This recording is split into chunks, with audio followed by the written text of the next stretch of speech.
Senhor esteja convosco. Proclamação do Evangelho de Jesus Cristo segundo Marcos. Glória a vós,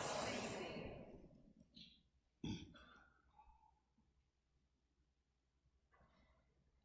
Naquele tempo, quando Jesus saiu a caminhar, veio alguém correndo, ajoelhou-se diante dele e perguntou: Bom mestre, que devo fazer para ganhar a vida eterna? Jesus disse: Por que me chamas de bom? Só Deus é bom e mais ninguém. Tu conheces os mandamentos: não matarás, não cometerás adultério, não roubarás, não levantarás falso testemunho, não prejudicarás ninguém, honra teu pai e tua mãe.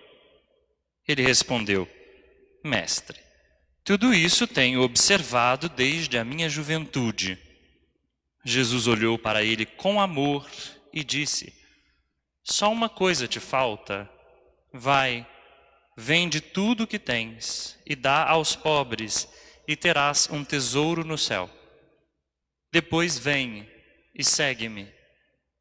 Mas quando ele ouviu isso, ficou abatido e foi embora cheio de tristeza, porque era muito rico. Jesus então olhou ao redor e disse aos discípulos: Como é difícil para os ricos entrar no reino de Deus. Os discípulos se admiravam com estas palavras, mas ele disse de novo: Meus filhos, como é difícil entrar no reino de Deus. É mais fácil um camelo passar pelo buraco de uma agulha do que um rico entrar no reino de Deus. Eles ficaram muito espantados ao ouvirem isso e perguntavam uns aos outros: Então quem pode ser salvo? Jesus olhou para eles e disse: Para os homens isso é impossível, mas não para Deus. Para Deus tudo é possível. Palavra da salvação. Glória a vós, Senhor. Pelas palavras do Evangelho sejam perdoados os nossos pecados. Amém. Meus irmãos e minhas irmãs, essa página do Evangelho de Marcos que nós acabamos de ouvir é uma página riquíssima, de uma catequese muito profunda e que talvez exija de nós ir devagar.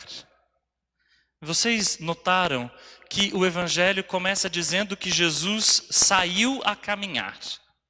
É esse o itinerário de Jesus: pôr-se a caminho e anunciar a boa nova que chegou, a boa notícia que chegou. Jesus é um caminheiro, um caminhante, e passa pela vida de muitos, fazendo o bem. Qual é o lugar do discípulo?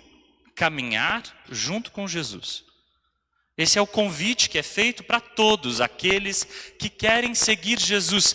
Caminhar com Ele, gastar tempo com Ele, tempo de intimidade, tempo para amadurecer a fé, tempo para aprender dele como amar, tempo para que o nosso coração o conheça desde dentro, tempo então de intimidade. Não é possível se apressar nesse caminho, não é possível correr nesse caminho. A gente o faz andando passo a passo. E é curioso que o Evangelho nos apresente alguém que vem correndo no caminho até Jesus. Alguém que corre, que quer depressa. Aliás, muitas vezes isso é um belo indicativo de como nós estamos na nossa vida espiritual. Correndo, sempre muito depressa, querendo tudo a tempo e a hora, de uma vez, impetuosos, intempestivos. A gente é assim na vida. Geralmente a gente quer tudo para ontem. E às vezes na nossa vida espiritual, a gente também quer tudo para ontem. Às vezes na nossa fé, na nossa vida cristã, a gente quer tudo já. E a gente esquece que tem coisas que tem, aliás, tem coisas não, tudo tem seu tempo de amadurecimento. Também nós temos tempos de maturidades. Cada coisa na nossa vida tem tempo para amadurecer. E não adianta meter a foice antes da hora. Não adianta ceifar antes da hora o fruto. Há coisas que é preciso amadurecer no caminho. Interessante porque a pergunta deste apressadinho é uma pergunta que também nós fazemos. O que é preciso fazer para ganhar a vida eterna? A gente pode trocar essa pergunta por outras muito semelhantes e de mesmo sentido. O que é preciso fazer para a vida ganhar sentido? O que é preciso fazer para encontrar a razão de viver? O que é preciso fazer para ser feliz? O que é preciso fazer para se encontrar, de fato? Ganhar a vida eterna não é simplesmente ganhar a vida futura. Não é simplesmente ganhar a vida no pós-morte. É já essa vida. O que é preciso fazer, afinal, para que ela tenha densidade, peso, significado? E aparentemente Jesus responde a essa questão. Mas só aparentemente. Porque, na verdade, Jesus não deu uma resposta. Ele diz assim: por que me chamas de bom? Primeira coisa, ele não quer bajulações. Quem quiser segui-lo vai ter que aprender quem ele é devagar, não apressadamente. Segunda coisa, ele diz: tu conheces os mandamentos. E eu vou perguntar para vocês: vocês conhecem os mandamentos, não conhecem? Quantos são os mandamentos? 10. Muito bem, mas se vocês puderem me ajudar a contar, nós vamos contar juntos. Não matarás, 1. Não cometerás adultério, 2. Não roubarás, 3. Não levantarás falso testemunho, 4. Não prejudicarás ninguém, 5. Honra teu pai e tua mãe, 6. Onde estão os outros 4? Jesus desapareceu com 4 mandamentos. E 4 mandamentos que têm a ver com Deus. Amar a Deus sobre todas as coisas, não levantar seu santo nome em vão, guardar domingos e festas. Parece que Jesus Cristo sumiu com esses mandamentos do amor a Deus e fez prevalecer somente 6 mandamentos que têm a ver com amor ao próximo. Mas 6, minha gente, é um número muito simbólico na Bíblia.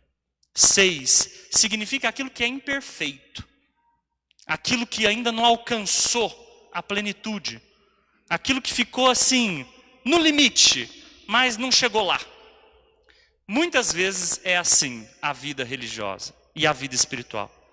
Tem gente que até segue tudo, mas isso ainda não chegou lá. Deixou o coração meio no limite, meio na linha, no limiar, mas sem alcançar o mais fundamental. Tem gente que, como este apressadinho, quer jogar que faz tudo, quer ganhar com os seus méritos, quer fazer valer as suas vitórias. Desde a minha juventude, eu já faço tudo isso. E geralmente, há muita gente muito orgulhosa na vida espiritual, muito orgulhosa de si mesma, muito orgulhosa dos seus méritos, muito orgulhosa dos seus acertos. Mas isso, no fim das contas, parece não contar muito para ganhar a vida eterna. Parece que fica imperfeito. No fim das contas, Jesus o olha com amor e diz: só uma coisa te falta, 7º mandamento. O mandamento perfeito, aquilo que vai alcançar a plenitude. Vai, vende tudo que tem, e dê aos pobres. Pronto. Parece difícil, né? Parece que isso complica muito as coisas. Esse homem foi embora triste porque tinha muita riqueza. E, na realidade, Jesus está apontando para uma coisa que é importantíssima também para nós. Quando a gente quer ganhar cheio demais, com o nosso orgulho, quando a gente apresenta a nossa plenitude, talvez a gente tenha que aprender que o caminho passa pelo esvaziamento. O caminho passa também por se esvaziar.